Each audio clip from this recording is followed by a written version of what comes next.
I found these two pokey things in my $3 toolbox haul. I had many viewers correct me in the comments that these are in fact scratch-alls.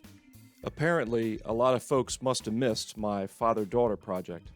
I thought this little scratch-all would be a good father-daughter project. It's a pokey thing, Dad. Okay, pokey thing. These things were pretty crusty.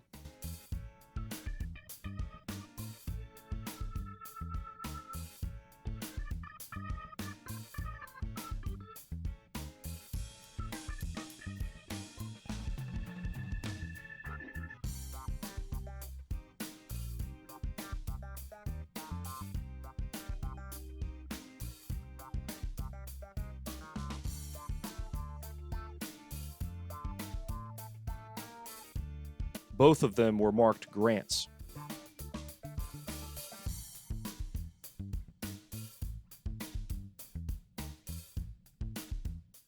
I used Scoutcrafter's soda can trick to protect the plastic handles.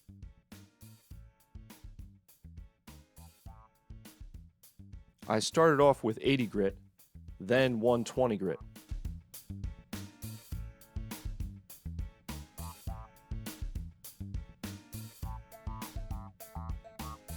I kept dunking it in water to keep it from getting too hot. Here's one of the pokey things after the 80 and 120 grits. I then progressed through all 3 grades of my conditioning belts. Along with the cold weather comes dry air in my basement shop. I had to start wearing my anti-static band again to keep from getting zapped by my belt sander. I think the conditioning belts did a great job.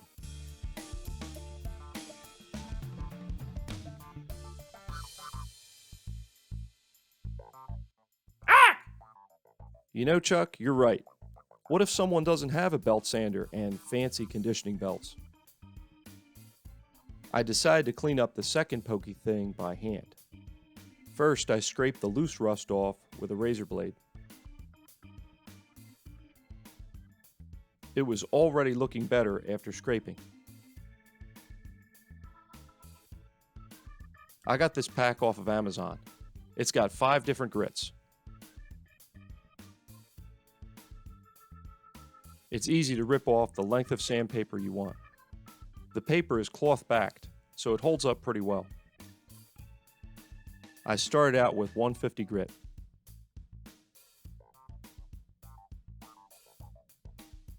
I went through all of the grits in the box.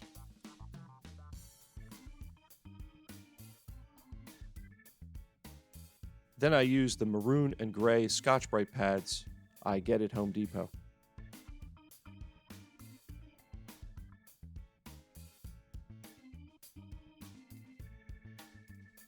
After I got the shafts done, I gave the handles a good scrubbing in soapy water.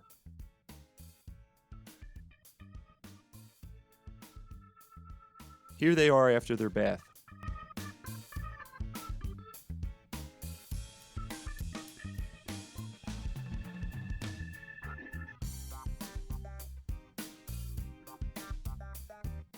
I used superfine steel wool on both handles.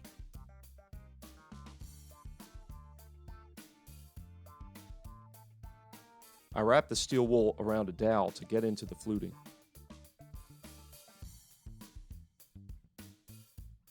The steel wool made a mess, but it did a nice job on the plastic.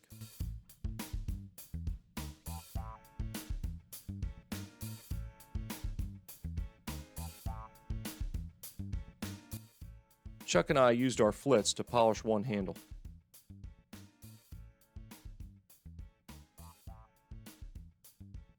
I decided to try Meguiar's Plastex on the other handle. Chuck didn't want to be seen next to another brand of polish. All right, it's time for the big before and after reveal.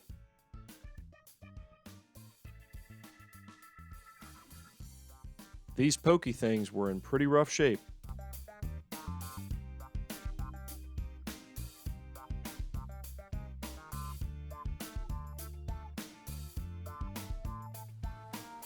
I think they came out pretty good.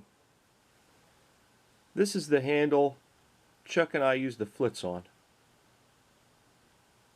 Came out pretty clear.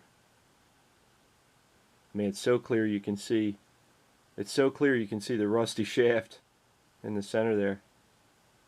And this is the shaft that I did by hand. And I thought, just for fun, because this one had the black on here, I thought it'd be fun to blue that one. Thought it gave it a nice look. This is the one that I used the Plastex on. That says Grants, number 539. I repainted this with some blue enamel, and then this is the one we did with the sander with the conditioning belts, and then Chuck and I did end up flitzing that.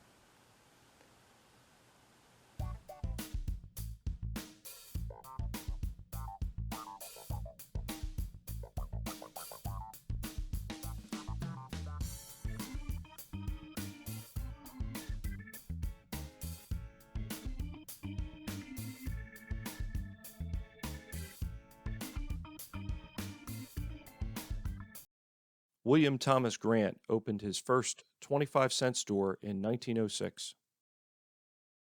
By 1936, the company had grown to almost $100 million in annual sales. Grant's stores were mostly smaller stores located in downtown shopping areas. The company was slow to move into the suburbs with larger stores in the 1960s and lost a lot of ground to rival Kmart. W.T. Grant's bankruptcy in 1976 was the second largest in U.S. history at the time. I found a really good video on the history of W.T. Grant's. I put a link to it in the description. I hope you enjoyed the video. Thanks for watching.